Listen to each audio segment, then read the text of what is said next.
Halo,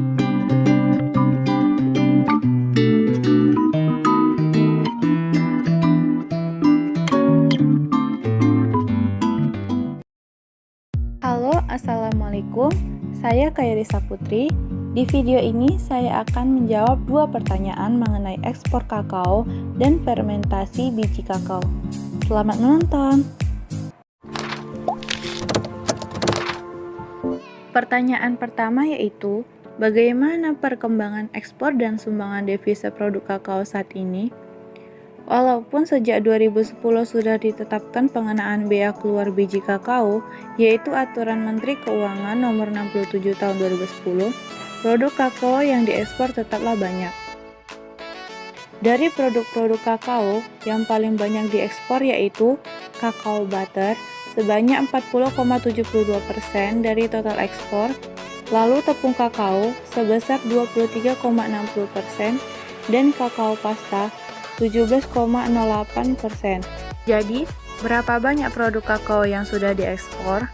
Seperti yang dilihat di grafik, total ekspor 5 tahun terakhir mengalami fluktuatif naik turun.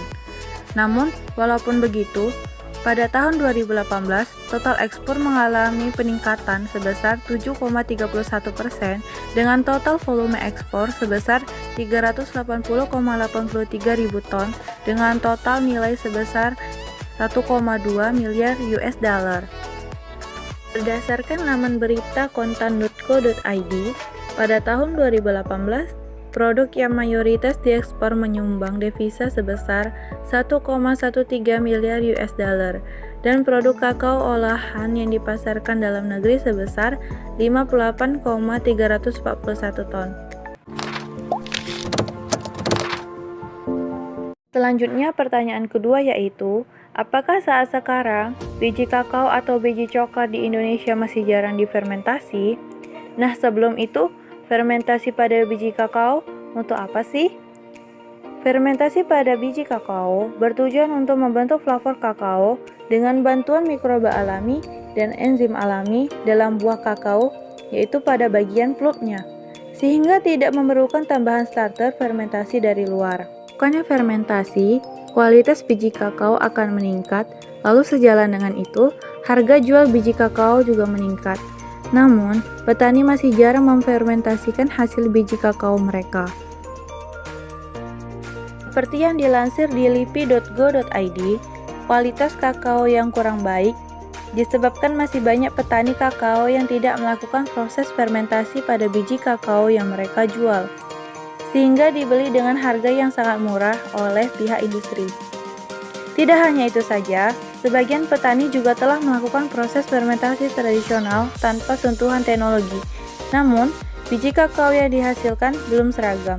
Akibatnya, pihak industri tetap membeli dengan harga biji kakao asalan.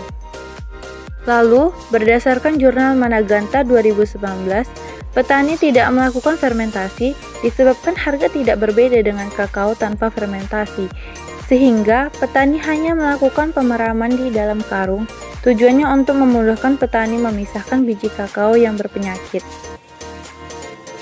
Namun walaupun begitu, pemerintah tetap melakukan penyuluhan mengenai fermentasi kepada para petani agar para petani mau dan mampu melakukan fermentasi pada biji kakao mereka dan mengembangkan teknologi dan produk untuk mendukung dilakukannya fermentasi seperti produk inokulum inoka hingga teknologi tinggi yaitu smart fermenter yang dapat menghasilkan 10 kali lipat keuntungan penjualan biji kakao. Sekian video dari saya, semoga bermanfaat bagi kita semua.